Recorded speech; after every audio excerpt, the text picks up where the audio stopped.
Salam sejahtera bagi kita semua. Emana kembali hadir dengan podcast pembahasan firman Tuhan. Semoga firman Tuhan yang murni mampu merawat batin kita, menguatkan roh kita, dan membangun iman kita di hadapannya. Silakan menikmati podcast Emana hari ini. Salam damai sejahtera saudara-saudari, para pendengar podcast Emana. Kiranya hari ini saudara-saudari tetap penuh dengan sukacita dan penuh dengan hadirat Tuhan, juga kasih karunia Tuhan. Baik, sudah bergabung bersama dengan kita Saudara Irfan. Puji Tuhan, Saudara Irfan. Ya, puji Tuhan, sungguh sukacita bisa bergabung kembali dalam podcast Emana ini. Amin. Saudara-saudari, pada kesempatan kali ini kami dan Saudara Irfan akan sharing satu buah judul, yaitu Iman dan Perbuatan. Puji Tuhan, judul ini diambil dari kitab Yakobus pasal 2 ayat 26 yang mengatakan, "Sebab seperti tubuh tanpa roh adalah mati, demikian jugalah iman tanpa perbuatan-perbuatan adalah mati." Saudara Irfan, bagaimana menurut pandangan Saudara Irfan mengenai topik dan ayat ini?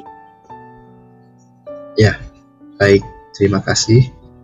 Jadi untuk lebih memahami topik dan ayat ini, saya ingin memberitahu beberapa prinsip rohani ya. Semoga kita tidak salah mengartikan ayat ini. Jadi kita perlu nampak mati di dalam Yakobus 2 ayat 26 ini bukanlah mengacu kepada binasa atau tidak beroleh selamat ya. Di Efesus pasal 2 ayat 8 sampai 10, di sana kita nampak ya bahwa karena anugerah kita diselamatkan oleh iman, dan itu bukan hasil usaha kita, tetapi itu adalah pemberian Allah. Keselamatan itu bukan hasil pekerjaan kita, dan Allah ingin supaya setiap orang itu tidak memegahkan diri ya sebenarnya. Lalu di ayat 10 dikatakan kita ini buatan Allah, diciptakan dalam Kristus Yesus untuk melakukan pekerjaan baik yang dipersiapkan Allah sebelumnya, dan Ia mau supaya kita hidup di dalamnya. Nah, melalui ayat-ayat ini kita nampak ya bahwa keselamatan bukan berdasarkan usaha atau perbuatan kita, tetapi karena anugerahnya dan oleh iman. Jadi setelah kita beroleh selamat, kita beriman kepada Tuhan. Nah, kita secara otomatis kita perlu menempuh satu kehidupan di hadapan Tuhan. Kehidupan yang seharusnya berbeda dari yang sebelumnya. Kita perlu membiarkan Kristus yang penuh anugerah itu hidup di dalam kita dan ternyatakan melalui perbuatan-perbuatan kita. Jadi perbuatan kita ini beriringan ya dengan iman yang kita terima. Perbuatan ini bisa dikatakan menunjukkan dan mengekspresikan ayat yang kita terima di dalam iman. Jadi setiap perbuatan kita perlu dipertanggungjawabkan kepada Tuhan. Jangan sampai Tuhan menganggap ya iman kita ini mati ya tanpa perbuatan gitu. Amin. Ya, amin. Terima kasih atas penjelasannya, Saudara Irfan. Baik, saya akan bacakan kutipan renungan yang ada di podcast hari ini. Nanti Saudara Irfan juga akan menambahkan, juga memberikan penjelasan lebih lanjut lagi. Dikatakan di sana demikian, pada suatu hari kita semua akan dihakimi oleh Kristus. Jika kita memperhatikan keperluan kaum saleh, memberikan belas kasihan kepada mereka, artinya kita juga memperhatikan diri sendiri sehubungan dengan penghakiman Tuhan atas diri kita. Karena perbuatan belas kasihan dan kasih kita terhadap kaum beriman, kita akan diselamatkan dari penghakiman tanpa belas kasihan di depan tahta penghakiman Tuhan. Di dalam ayat 13, Yakobus memberitahu kita bahwa belas kasihan menang atas penghakiman. Belas kasihan adalah langkah pertama menuju kasih. Kalau kita tidak berbelas kasihan, kita tidak akan memiliki kasih. Kalau kita berbelas kasihan terhadap orang-orang miskin hari ini, maka pada saat penghakiman di tahta penghakiman Kristus, Kristus akan berbelas kasihan terhadap kita. Itulah yang dimaksud dengan belas kasihan menang atas penghakiman. Saudara-saudari, mungkin kita berkata bahwa kita memiliki iman, namun tidak berbelas kasihan terhadap saudara yang miskin. Itu berarti kita mengaku memiliki iman, namun tidak mengasihi saudara tersebut. Dapatkah iman semacam itu menyelamatkan kita dari penghakiman pada tahta penghakiman Kristus kelak? Jelas, iman macam ini tidak dapat menyelamatkan kita dari penghakiman itu. Oh, sangatlah memalukan jika keperluan orang-orang kudus yang miskin diabaikan di dalam hidup gereja. Menurut Yakobus, seseorang itu bebal jika dia hanya beriman tetapi tidak memiliki kasih. Setiap orang yang beriman di dalam Tuhan Yesus tetapi tidak mengasihi saudara-saudaranya adalah orang yang bebal. Dalam hal ini, orang yang bebal adalah orang yang beriman tanpa kasih. Seperti yang dikatakan Yakobus, iman tanpa perbuatan adalah tidak berguna. Saudara Irfan, bagaimana pandangan Saudara Irfan terhadap poin bacaan kita hari ini? Ya, baik. Jadi poin bacaan yang kita baca ini sungguh sangat baik dan tepat ya. Jadi penghakiman yang dimaksud di sini sekali lagi saya beritahu ya tadi ya, bukan penghakiman untuk kamu binasa kekal atau tidak ya, tapi penghakiman ini adalah penghakiman yang menentukan kita berhak tidak mendapatkan pahala atau tidak ya. Dan pahala itu erat kaitannya dengan apakah yang kita lakukan dan kerjakan itu sesuai dengan kehendak Allah atau tidak. Apakah ini diperkenan oleh Tuhan atau tidak.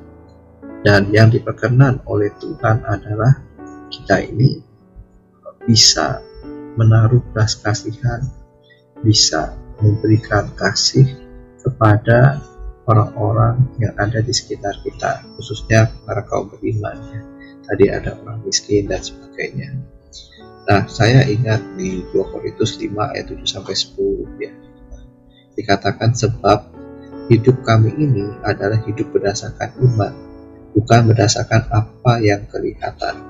Tetapi hati kami tambah dan kami lebih suka beralih dari tubuh ini untuk menetap dengan Tuhan.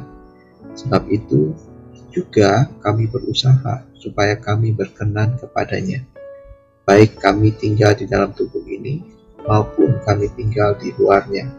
Sebab kita semua harus menghadap tahta pengadilan Kristus, supaya setiap orang memperoleh apa yang patut diterimanya sesuai dengan yang dilakukannya dalam hidupnya ini, baik ataupun jahat. Jadi walaupun kita sudah diselamatkan, beroleh hayat yang kekal, kita perlu memperhatikan perbuatan kita supaya diperkenan di hadapan Tuhan. Nah, bacaan tadi memberitahu kita apa yang diperkenan oleh Tuhan ketika kita berbuat baik, berbuat kasih kepada orang-orang yang ada di sekitar kita. Kita menyatakan kasih Tuhan ya. Mungkin hari ini banyak orang tidak suka bergaul, berhubungan dengan orang-orang miskin dan sebagainya. Tapi karena kasih Tuhan, kita bisa memperhatikan yang orang tidak perhatikan.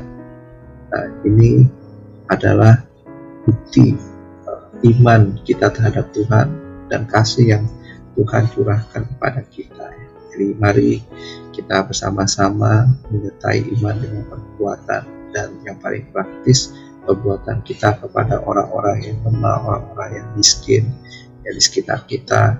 Kita mau bersandar kepada Tuhan, bisa mengasihi mereka semua, dan Tuhan pasti akan membalasnya. Jadi ini adalah perkara mau tidak kita dengan iman kita berbuat seturut dengan kehendak Tuhan, dan akhirnya ketika Dia menghakimi kita ditemukan, kita berkenan, dan kita mendapatkan pahala yang berasal daripada Dia. Puji Tuhan. Amin. Puji Tuhan, kiranya podcast yang singkat yang berjudul Iman dan Perbuatan ini boleh memberkati kita, saudari. Kiranya iman kita selaras dengan perbuatan kita. Kiranya yang kita lakukan dan yang kita kerjakan diperkenan oleh Tuhan. Dan kita boleh menjadi orang yang mendapatkan pahala. Baik, untuk menutup podcast kali ini, Saudara Irfan bisa berdoa untuk kita semua. Amin. Ya, baik. Mari kita berdoa. Tuhan, terima kasih untuk kesempatan ini. Kau mau bahwa kami melihat bahwa iman yang tanpa perbuatan adalah mati. Tuhan, jangan biarkan kami menjadi orang yang beriman, namun kami ketika menghadapi tahta pengadilan Kristus, kami tidak mendapatkan pahala, kami tidak diperkenan oleh-Mu, karena kami tidak menunjukkan kasih kami kepada orang-orang di sekitar kami. Sebagaimana Engkau telah membelas kasihani kami, mohon Engkau latih kami bisa membelas kasihani orang-orang yang ada di sekitar kami, bersandarkan hayat-Mu Tuhan. Kami rindu, dalam kehidupan kami sebagai kaum beriman, kasih-Mu bisa ternyata di dalam setiap kehidupan kami. Berkati kami semua yang ada di sini, hari demi hari kami menempuh kehidupan yang diperkenan oleh-Mu. Kami hidup di bawah tahta pengadilan-Mu. Hari demi hari kami mau menjadi orang yang menang, mendapatkan pahala. Berkati kami Tuhan, di dalam nama-Mu kami sudah berdoa. Amin. Sekian pembahasan firman porsi hari ini. Sampai jumpa di podcast berikutnya. Jangan lupa untuk download aplikasi Emana pada handphone Anda untuk manfaat yang lebih banyak. Tuhan Yesus memberkati.